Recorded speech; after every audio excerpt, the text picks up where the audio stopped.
Good evening, everybody.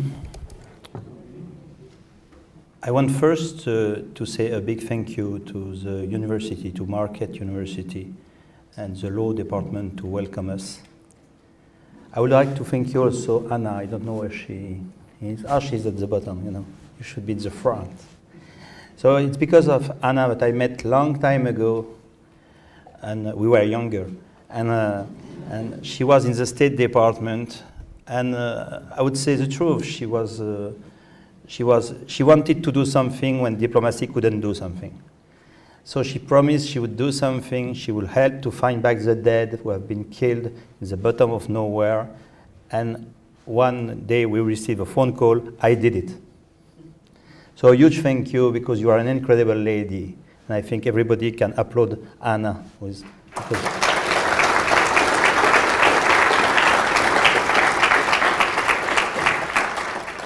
I would say also a big thank you to my team. They are not here. There are 25 full-time, but Marco, you can stand up. You're the general director of the house. We built Yarad together 15 years ago, and you can also applaud him. And Robin, who is there. Robin, who is our representative in America. Because you cannot fight evil alone. You cannot fight evil alone. People say, I'm alone. Sometimes not to take their own responsibility. Say, Father Debois is special, me, I'm not special, so I will sleep well. No, I'm not special. There are 25 people with me totally dedicated. Why I came to speak here? Why in Milwaukee? I would say, before beginning to speak about Holocaust, I would like to make you conscious. In many places I couldn't do that. I couldn't make this speech today in Saudi Arabia. I couldn't make this speech today in Tehran. I couldn't make this speech today in Tunis, in Algeria, in Iran. In so many countries, I couldn't do this speech. You must understand that we speak in a free land, we're in a free country, but we are surrounded by fire. And us, as French, we know what it means. We had shootings. Many times in Belgium, in France, new people are killed, Jews, non-Jews, journalists, and we don't know who's next. So I would make you conscious it's not only about the past, it's unfortunately about the future. We have to take our responsibility. Otherwise, in 70 years, here we'll take a conference to pay homage to the people who have been killed, Christian, non-Christian, journalists, Jews, by Islamic people, and to make memory. Now we know. Now we have all the TV, all the media, all internet. Nobody will be able to say we did not know. So it's because of the name of all the people who have been killed recently that I will speak. How did it begin? So two stories. First story, my story. My grandfather, Claudius Desbois, was deported from France to Ukraine in July 42, as French prisoner in a camp of Soviet prisoners by the German. And he came back, and I realized he never spoke. He didn't speak to his wife, he didn't speak to his son. And so I asked him hundreds of times, what happened in this village called Ravaruska? Why you don't speak? And he told me only that we were in a camp, we had no food, no drink, but outside the camp was worse than the camp. And me as a child, I didn't understand what could be worse than a camp, because at that period we spoke only about camps. He passed away. I grew, I became mathematics teacher and priest, and one day I brought students to a pilgrimage to meet with Jean Paul II in Częstochowa in Poland. And I prepared that in winter, and I lost my way, and I asked, where are we exactly? And the farmer told me, we are in Ravaruska. And so I was in the village where he was deported. And in one night, my life changed. I realized he was deported in an extermination region of Jews. I came back to Ravaruska 5-6 times. Because I realized in this village they shot 18,000 Jews plus 25,000 Soviet prisoners. It means more than 40,000 people dead around the village. And nobody remembers the Jews. Not one. They told me they killed them in secret. We couldn't know. And me, I am from a village where we killed the 2 Germans, and everybody knows. So finally, the Soviet regime collapsed, and the new mayor brought me in the forest with 50 farmers who were present at the mass grave of the last 1,500 Jews of Ravaruzka. I will never forget, they remembered everything. They remember one man came 3 days before, alone, with a motorcycle and a dog. And the village was wondering why. In fact, now, with Yarad, we could rebuild the crime. We know that they send a specialist of the digging of the mass grave, an architect. He goes to see the municipality and he asks how many Jews are still to be killed. And he calculates the volume of the mass grave according to the number of people he wants to kill. Most of the mass graves are not round, they are long with stairs. The Jews have to go and lay down on the corpse. It's called Sardinenpackung. 2 days after, 3 Germans arrived with 30 Jews in a truck, and they forced the Jews to dig the mass grave themselves. They remembered everything, that the Germans were buried, so they wanted to listen German music.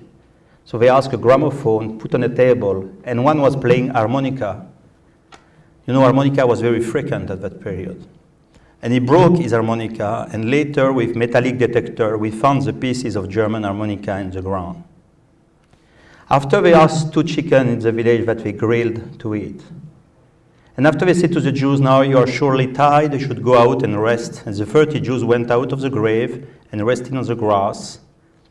And secretly, one Ukrainian policeman went down and he put explosive under the ground. After half an hour, they said to the Jews, now you can go on digging. And the 30 Jews exploded.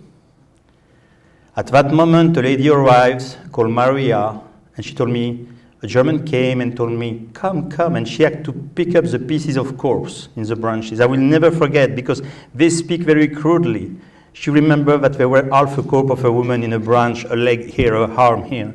And, you know, I was in shock to listen all that, and she buried all that with branches so that the Jews will not see that. And after they brought trucks and trucks of Jews, in 1 day and a half, they killed 1,500 Jews, only with 2 shooters. And 2 pushers with gloves. Why pushers? Because they established this law, 1 bullet, 1 Jew, 1 Jew, 1 bullet. So if people were only injured or not injured, they pushed them and they were buried alive. After, in every village where we work now with Yarad, in Ukraine, in Russia, in Belarus, in Russia, in Moldavia, people always remember it took 3 days the mass grave to die. So mass grave was moving during 3 days. I was in shock. I had no Marco, I had no Robin, no Hannah. I was alone, no camera. It could have finished. Because finally I discovered the secret of my grandfather. I discovered what he saw, what he couldn't say. And coming back to the car, Yaroslav, the mayor of the city, he told me, Patrick, what I did for you for 1 village, I can do for 100 villages. I will never know why he said that. I will never know why I said yes. I came back, I spoke to Cardinal Lustiger, Archbishop of Paris, was Jew. He told me, I know the story because my Jewish family in Poland has been shot the same way in Beijing. I went to New York, I met Israel Singer, the manager of the World Jewish Congress. I heard he said in Hebrew, because I speak Hebrew, I heard he said, I am in front of me somebody who is finding the mass grave that we didn't find since 40 years, and this guy, I don't know him. So we organized a meeting near Paris between Singer and Lustiger, and the Cardinal did not realize that Singer was eating kosher, so he could eat nothing except an apple. And we built this organization called Yarad, together in Hebrew, and in unum, in one, together in Latin, but not one. It could have stopped here. It could have stopped as a small affair. And after arrive, one by one, young people sent by, I don't know if it's, when we met Marco to employ him, you don't know Anna, he was the first one. He arrived from nowhere, he was coming to learn French, and now he's a general director. And the cardinal told me, we will never know if CIA sent him or not, But we are not anti-American, so we don't care. And so all people who work with us have their own history. You can ask to Marco, you can ask to Robin, you can ask to Anna, but to the 25 young people who work with me, they are all their sacred history. They came to work with me, and they are totally dedicated, and I would say it's because of that, Mina Shamayim, that I find what I find. So we have now discovered 1,700 extermination sites. We have interviewed and filmed with professional cameramen 4,000 witnesses, neighbors, were present at the killing site for 3 reasons. Either they saw from the window. I remember one lady, she was very sick on her bed, and she told me, I will never understand why they killed 1,000 Jews just in front of my window. And I looked by the window and I saw the pit, and she was finishing her life in front of the mass grave of 1,000 Jews. So she saw it from the window. Germans were not afraid of secret. They could kill Jews in the middle of the village. The second reason is people who go to see to watch. At the beginning of Yarad, where we were finding a witness, oh, we found somebody present. I was thinking it was 1 person or 2 persons in the village. And suddenly in Medjugorje, with the city where was built the Hasidism, where was living the Baal Shem Tov, I met 17 witnesses in a small village. They were queuing, sitting on a bench, waiting to be interviewed.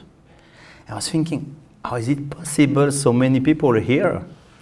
And suddenly one lady, she explained me. She told me, oh, I saw the killing of the Jews. And I said, could you tell me where you were? And she told me, I was in my home. I said, could you show me your home? We went to her house. I said, but from your house we see nothing. You're too far. Ah, she told you, I will tell you the truth. We were children. My mother came back to the market, from the market, and she told us we have to shoot well because we go to see the shooting of the Jews. So that was the majority. People were going to watch like a spectacle, like a show. And the third category of the witnesses are people who were requisitioned to dig the mass grave, to fulfill the mass grave, to bring the Jews with cart and horses, to bring back the suits of the Jews, to sell them by auction, to bring ashes on the blood who is pouring on the mass grave, to take gold teeth of the Jews before they are killed, etc. Because the Nazis, they used the poor Soviet people for free, because in Soviet Union you didn't need to pay people. They used them for free. They only came with carabine, cartridges. They come back early in the morning, and they want to come back in light. So now I know you are in a university. I know you are in a smart place. I know Hannah is high level. So I will give you the last result that we found. Normally what we don't say. I've published my second book, will appear in 6 months. And here I show what was not public. You know, everybody tell you the German arrive in morning at 6 o'clock in the village, they finish at 5, and they leave, and they go back to sleep in their village. That's true. That's true. How does begin an execution? The chief of the unit gathers the group of his units, say, you. Not everybody is shooting. One day you shoot, one day you dry, one day you cook. It's not it depends. So everybody was shooter one day. The unit, when they learn, they will be shooters the day after they drink. Most of the time they drink. Sometimes they are drunk. At 4 o'clock, they have to wake up, to climb in the car, and to go to the village, where the ghetto is already surrounded by the local police, or the local German, or the local people. So officially, the killing begins the morning. And we smelt it was not true. We smelled something happen in the night. And suddenly, one man from Brest-Litovsk, he told me, I was working as prisoner in the ghetto. And he said the night before the shooting, all the policemen were able to enter in the ghetto to rape the girls and to take the money. And they went back the morning proud of how many Jewish girls they have raped, how much money they have taken. So the night before the shooting, The Jewish quarter, the ghetto, is in the hands of the local police or the local German. So I cannot tell you what it means. We have interviewed one survivor of the ghetto of Minsk. He was a teenager. He saw the rape from his window. He had never seen a rape from his life, of course. He was a child. And he said that the family didn't want, so the German killed all the family and raped the girl. So that's the night before the shooting. I say that because the Nazi and their auxiliary were ideologically anti-Semite and killers, but were also pure criminals, raping the girls, taking the money and the belonging for themselves. At the morning, the Germans arrive. Everything is ready. The mass grave is ready. He convocates Imogen. He convocates all the local people to help him, plus the cooker, because the Germans want to eat in time. They want to eat at noon, and they want the day to be finished at 5. And the cooker, we interview 3 girls of cooker. In one village, the Germans wanted to eat near the mass grave. So they asked 2 Russian women to prepare a long buffet near the mass grave with 2 animals that they killed and they were cooking. And the woman I interviewed, she was a waiter. And she told me 2 per 2, the German went out of the table to shoot. And after they came back with a carabine that they put on the trees, she told me, I will never forget, they wanted big pieces of meat. She described in the same testimony the lunch and the shooting. And she said at the end of the lunch, it was 1,200 Jews less. Another case, we interviewed another girl of cooker. They wanted a lunch at noon because it was a small shooting and it was supposed to be finished. But suddenly, the shooting was done and it was 11. So Germans arrived to the kitchen and said, want to eat immediately. The cooker said, nothing is ready. They yelled on the cooker. It was impossible, etc. So you must understand the Germans, they organized their usual life, cooking, sleeping, eating, because every day was the same during 3 years. I will never forget, I have the testimony of a German. They left at 4 o'clock and they say, one day again we have a cold breakfast. After they surrounded the ghetto in the morning and they announced to the ghetto or to the Jewish area they will be deported to Palestine. You know, they were Soviets, the people where we work. So deportation was part of the life, unfortunately, in Soviet Union.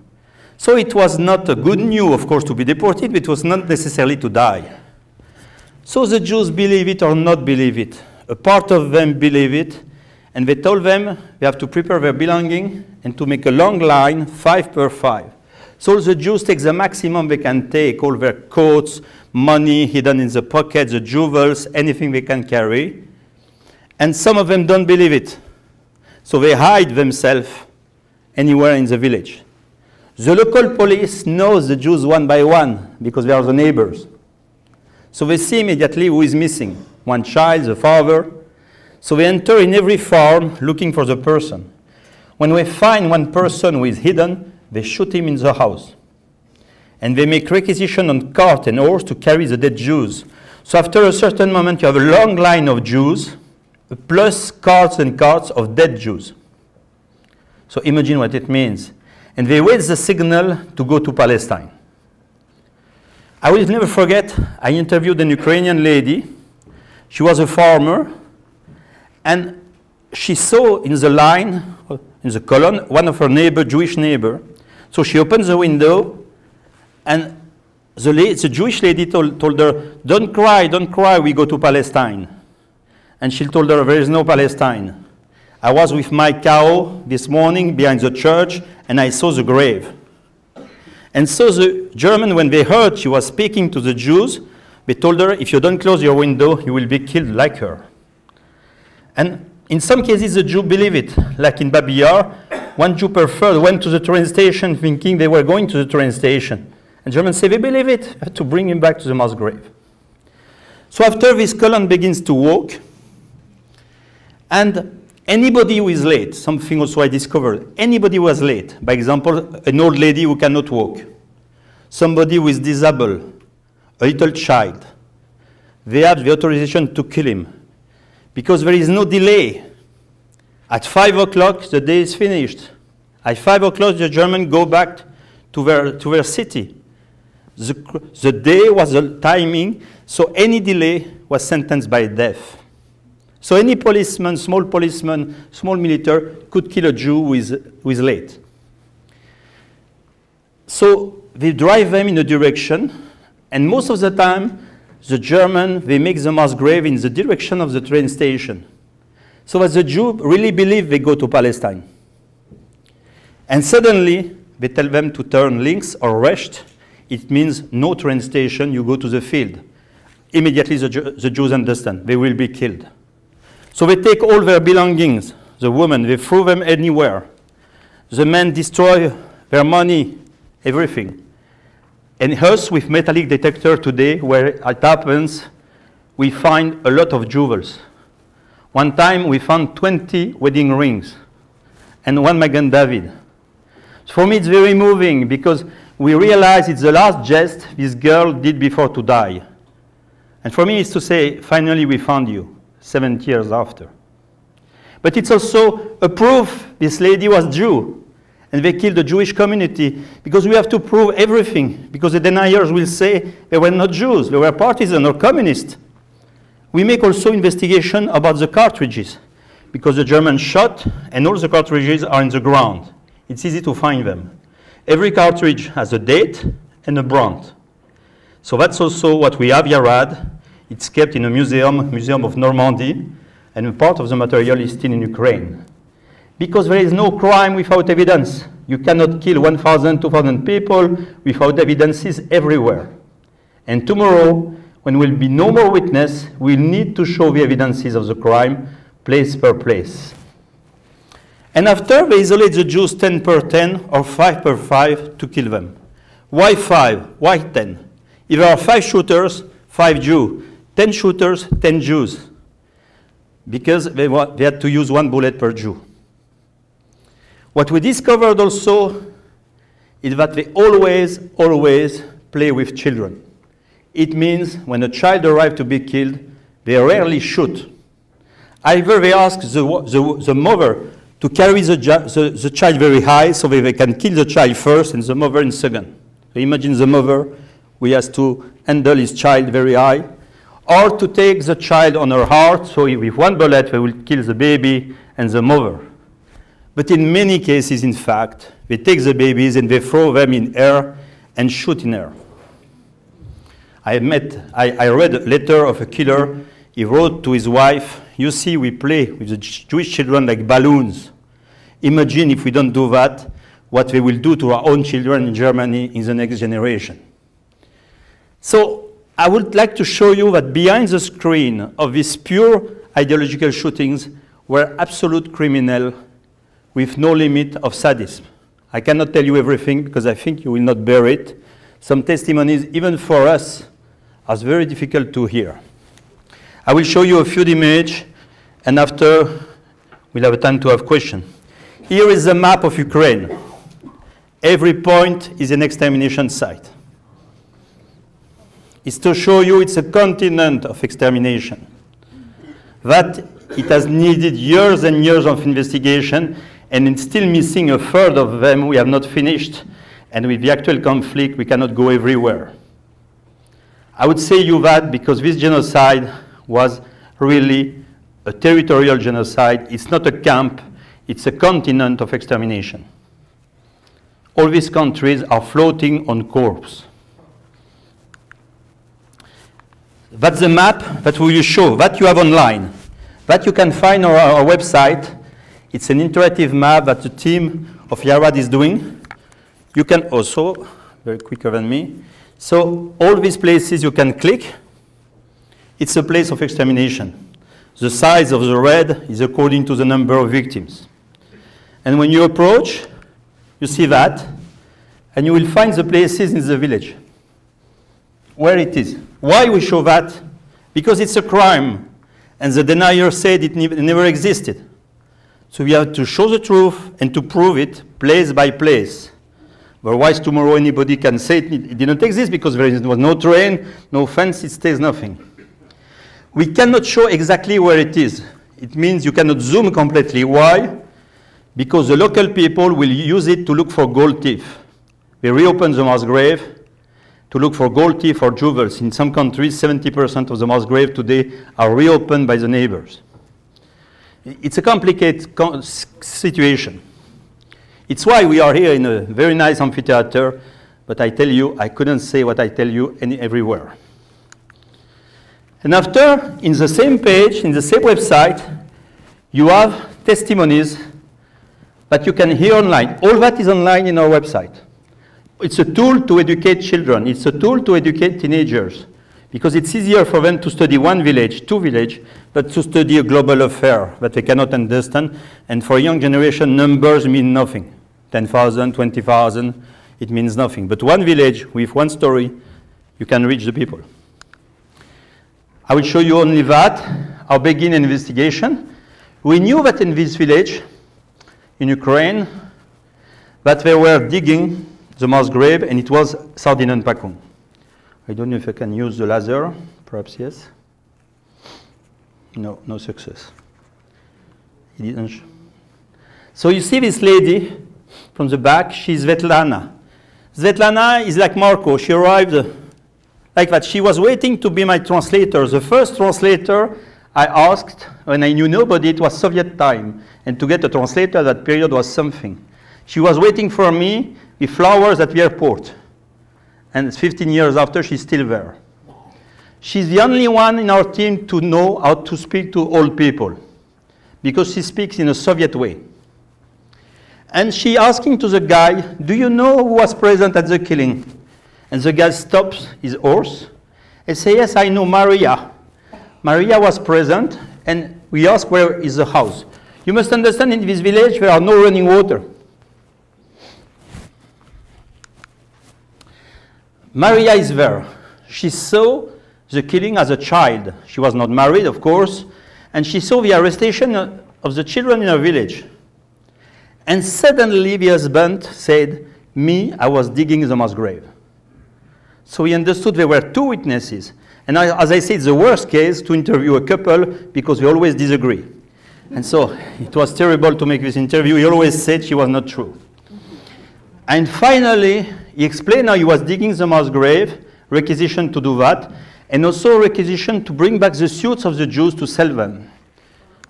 And he wanted to go back to the mass grave. You know, it was the 2nd of January, minus 17. He was 8 years old. They want to go back. Sometimes they never went back since 42. And sometimes it's 4 miles from their house. He goes back, you see our van, who is on the back. That was the path of the death. That was what the Jews saw just before being killed. You know, when you are here, what do you see? A small road in a forest. No fence, no train, nothing sad. What can tell you it's the end? Here we make a drawing to check with him what is true or not. And we found a Magen David, a small Magen David that one woman threw just before being killed. I told you nothing more moving for me, because I realized she did that just before being killed, and we found her only now, 70 years after. I will finish with that. We are in a small school south of Dnipropetrovsk, Ukraine. And this school, there were a lot of children who were half Jews. Mishlinger, we said at the period. Only the mother Jew, only the father Jew.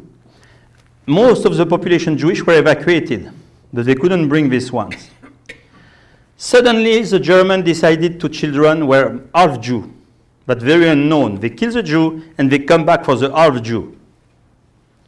Because they know exactly who to kill. They follow the same rule that in the camps. So they sent a policeman in each school during the class. And they choose Boris, David. The teacher say this one, this one, this one, this one, this one. They put a cart and horse, and they bring these children to a pit.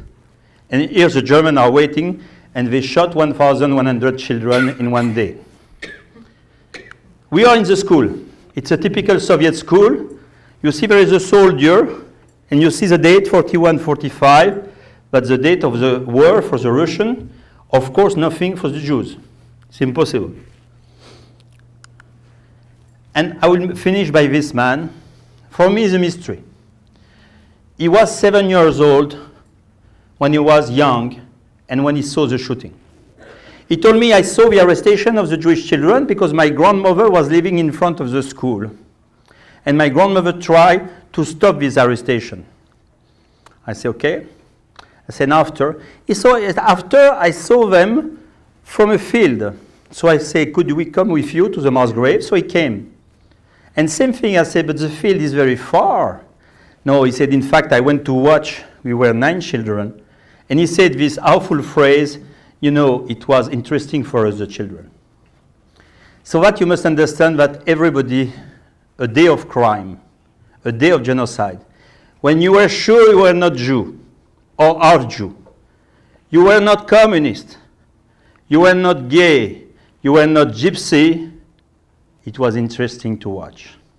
Most of the population goes around to watch, like people today stop to see an accident of car or a building with burning. And for me it was a surprise, because before I was thinking that people who run away. No, it's the opposite. When you are sure you are not amongst the victims, you have no risk, it's interesting to watch, even if you cry during all the killing. He stayed a full day. He was 7 years old, not necessarily anti-Semite. The only problem that you don't see is that under his shirt, he has a small telephone. And his wife phoned to him perhaps 20 times not to speak to foreigners because we're spies. And so finally, he closed his telephone. He said, no, I will speak. And suddenly I say, as he was a child, I told him, perhaps you knew some victims. You were the same age. He told me, yes, I knew 3 of my cousins, David, Boris, and he didn't remember the other. And I said, but I don't understand how it worked to kill children. He said, the policemen put the children near the mass grave. They went back, and the shooters were shooting, and with their boots, they were pushing the corpse after. But I said, I don't understand why the children were not running anywhere, because normally children, they don't stand. He said, because they were missing bullets. So they decided to crash the head of the babies on a tree. And so the other children were afraid and were preferring to be killed by shooting. And I told him, how many babies you saw the head crushed on the tree? He told me 200. And he stayed until the evening. When we came back to his house, we met a neighbor. Her mother was present the day of the shooting, and she saw the policeman coming back with a cart full of blood. And she asked him, what did you do with all these children? And he said publicly to the village, I had not enough bullets. I took a piece of wood and I crushed the head of the babies. I want to tell you that because our full and the worst stories were also public. The most criminal stories were not hidden. To crush a baby was public. To rape a girl was public. To take the money was public. To sleep in the bed of the neighbors was public. Everything was public. That's a genocide. That was Holocaust. And if you realize well, it's why we know the less. It throws to us to actuality. You realize actually that the Islamists are killing people, making it public. With small video, they spread that all over the world. And you realize that our TV shows a little bit, not the full movie, because people couldn't bear the full video. It's only half minute or sometime an image. But if you click on the internet, you can find the full video. It's my job to collect them. The genocide today, the mass crime today are made by this school.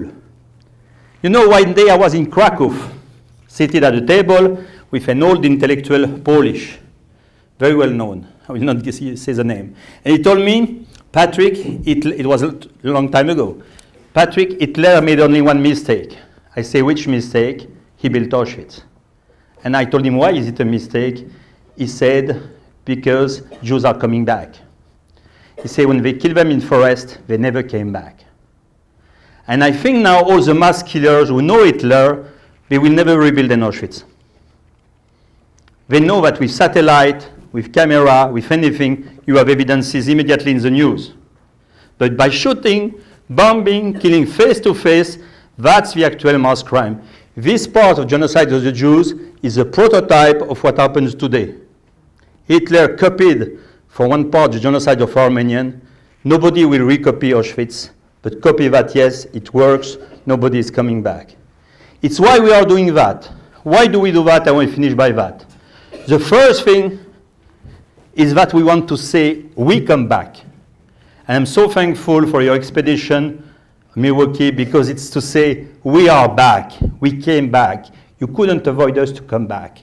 Because these Nazis, when they kill people in this village, they never imagined people would come back. They let all the witnesses alive. So, first thing. Second thing is also these Jews have been buried like animals, killed like animals. And in Orthodox Jewish tradition, we say they are tzaddikim. I say, what is a tzaddik buried like an animal? So we cannot build Europe on mass grave and Jews and gypsies everywhere and say we have Christian, Jewish, or human values. Otherwise, what can we say to Iraq? What can we say to Darfur?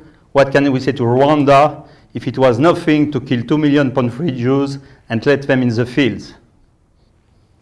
And the third reason, remember in the Bible, Cain is killing Abel. And you remember the first question of God, strange question, is where is your brother? And he asked to Cain, who knows very well. It's strange that God is worrying about the dead. He should be worried about the future. And you remember the answer of Cain? He said, am I the guardian of my brother? It means I have so many things to do. There is modernity, there is dead are dead. It's sad, but it's the past. It's my brother, but he's dead. And God said, don't you hear that the blood of Abel is climbing from earth until heaven? And the commentary says it was not the blood, but the bloods, meaning all the people who will be killed after. And me, I'm sure that we will never be able to build Europe, modern America, modern Australia, modern world, and letting millions of people in our fields yelling to heaven. Today's same story. People are buried in mass graves in many parts of the planet. I believe that together, Yarad, people of goodwill, we have to network to say, wherever you kill somebody, we will come back. Thank you.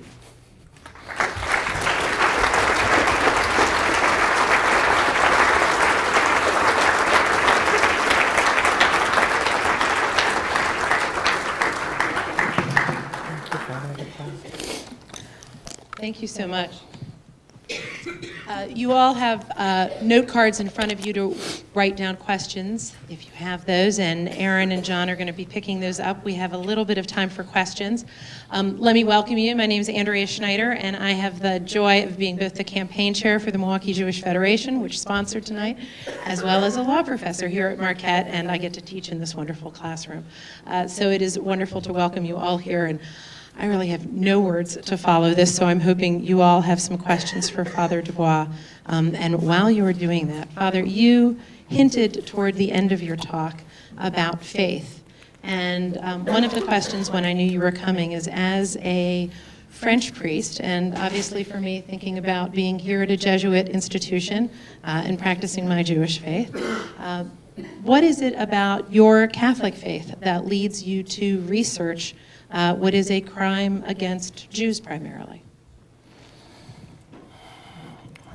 You know, my grandmother was hosting a lot of refugees during the war. My grandmother was strictly Catholic on one side, and the other side strictly anti-Catholic, so I had the choice. And she hosted refugees, hundreds, during the war, because we were an isolated farm in a village. And I asked her many, many times, where were Jews in the refugees? And she always asked why I would have asked. It was finished. I am from a simple family. Surely I studied a lot in universities, and now I teach in Georgetown. But I stay a simple person, a fighting person. I have not all these theological questions. My grandmother, when she saved people, she didn't make theology. She saved people. So I have the same orientation to stay a fighter. And Yarad, my organization, is to drive a new generation to be smart enough to act, and to act enough to be smart. No action without thinking, but no thinking without action. We have so many people who are thinking and not moving one finger to make the world better. So one of our questions asks about Daniel Goldhagen's controversial book, The Extent of the Einsatzgruppen Terror in the USSR. There's been a lot of evidence now given in terms of how people helped and willing executioners. So one of our questions asks, what do you want your work to accomplish? Why is it so important to uncover this?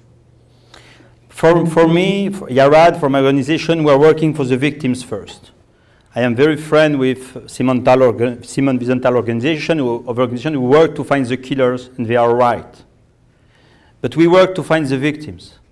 And I see that very few people care about the victims, about the girl who has been raped, about the man who committed suicide. So we are dedicated to that. We are not dedicated about the killers first.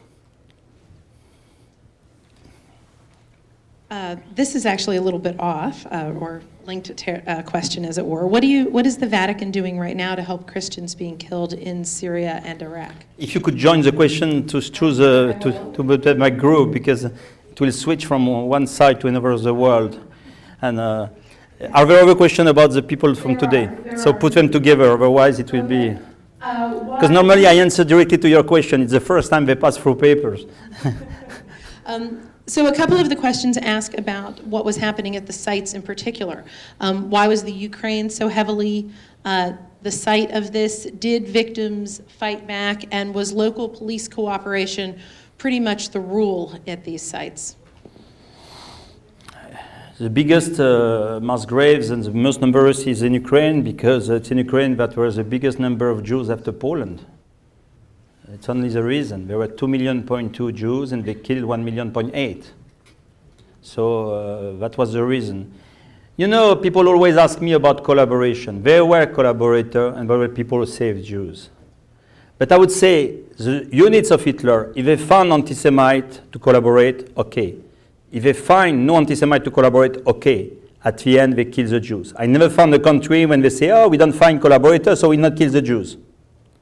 Unfortunately, in every country, of course, they have units who help them, but it's driven by the German. It's a German affair. It's a Berlin affair first. It has been decided by Himmler, by Heydrich, by Hitler. They were following the execution one by one. So it's first a German affair with collaborator. But when you allow people to kill, taking the money and the girls, you will never miss workers. That I discovered too. A genocide is not only killing, it's taking the money. Imagine in this night, if I say in Milwaukee, you know, too many Jews in Milwaukee. For one night, you can kill the people, take the belonging and the girls. It will be legal for one night. What would be the night? Yeah? You had mentioned in the video and in speaking that it's a race against time in order to find people who can speak about this, witnesses. And so one of the questions asks, how many more years do you think you'll be able to find witnesses? It stays for Yarad only more 4 years. If we find enough money to finish. Now we make 17 investigations per year with 17 days. If we had more money, we could do more. We have found 1.3 million. It's still missing 1 million Jews, plus the gypsy, plus the civilian, because we cannot say, oh, you are not Jew, I don't care your mass grave. It's impossible. My board in New York, when we began to find the mass grave of the gypsy, told me we should tell you, you lose time, father, but as Jew, if we tell you not to look for the gypsy mass grave, it will be difficult to look at us in the mirror at the end. So we do the same job for the others. And if we have enough money, in 4 years we can finish the job in these 9 countries. And do you think technology will help? Or have you been able to use technology to find? Yeah, with metallic detector, if we had a radar, solar radar, it will help. But in many countries, it's because we arrive with empty hand, but they let us work. Because you must understand, in some countries, I have 3 bodyguards. So you cannot arrive at the border and say, hello, we are looking for dead Jews. So you must understand, I make the story easy, but it's not easy in every country. And there is insecurity, of course, and my teams are very courageous for that, but we have bodyguards. So I say that because people think we can arrive with a plane and a radar. I don't know how much time I could survive in a plane in some countries, but you must understand we are in countries who are rough. An accident is quickly happen. You know, one country, I will not tell you which country. One minister welcomed me at the beginning. I was introduced by Foreign Affairs of France, and he told me, Father Desbois, in our country you will have no problem or a big problem. Okay, now I'm going to shift to current events, and we have a few questions in that vein. First, sticking in Europe, what is the attraction to so many people, young and old, to practice anti-Semitism in Europe today? First is not all people who are practicing anti-Semitism. Anti-Semitism is the same in France as it has been always, only because there have always been pro-Jew and anti-Jew. You remember pro-Dreyfus, anti-Dreyfus? And the only thing is that now we are far from the war and people say it freely. But for people who are physically attacked as Jews, they are always attacked by a radical Islamist. You will never find a regular French will attack a Jew in the street. But all the attacks have been done and all the shootings have been done by radical Islamists. And so what we are afraid is that we have 1,700 young people engaged in Syria today in the Islamic State, and they go and come back. And we are not the only country, the same in Belgium and Germany. So that's what we are scared of. And the shootings that we had in Paris or in Brussels or in Copenhagen can happen anywhere, or in Toulouse. So the situation has changed, but I cannot say everything with detail, but the situation has changed. Even for Yarad, we have to let our place, because it's a dangerous place, and we have to buy a headquarters in emergency. We are looking for the money to finish to buy that, because we are not safe. And we need security. Even us, we need security. To make you understand, there is the biggest Jewish center near where we are actually, and outside there is only written communitary center. Cannot put the term Jew. It's another situation. Anna, she knows because she came in France, but it has evaluated in the, I would say, in a bad direction, but it's not a regular French who kill a Jew. So let's turn back to the Vatican question, and this person asked what the Vatican is doing to help Christians in Iraq and in Syria. First, you know, we are not Zionists. We don't believe in one state like that. We work from the diaspora. So I can tell you what is done from the French church. They collect a lot of money, they go there.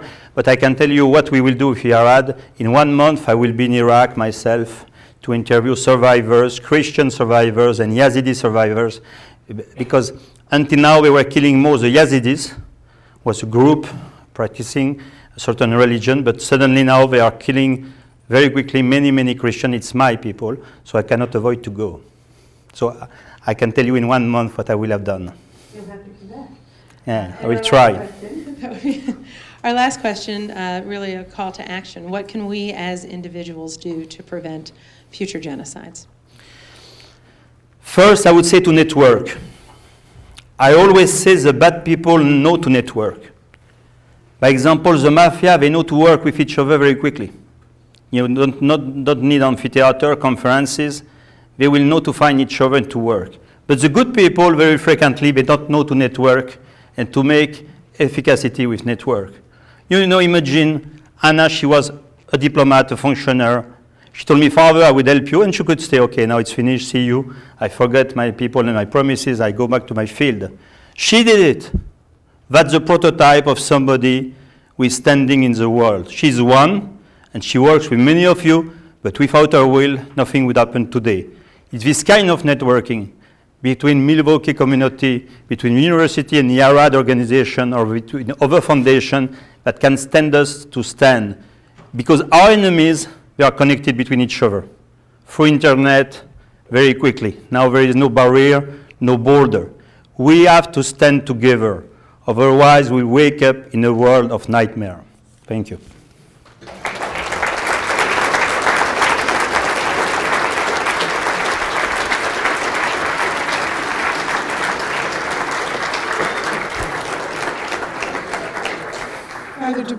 Father Desbois, those of you who know me, I'm never speechless, but I am now. First, I want to point out on your chairs, there is a brochure about a trip we are taking. We're doing this in partnership with Yachad in Unam, and we're going to Krakow, Poland, and we will be visiting. This community has generously worked with Father Dubois and his team to find, the research will find many graves, and we will be going and dedicating one. That before we're there, the only people who know of our extended families that are lying there are the researchers,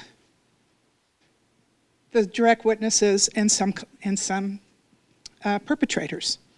And we are there to say exactly what you told us to say. We're back. We're here.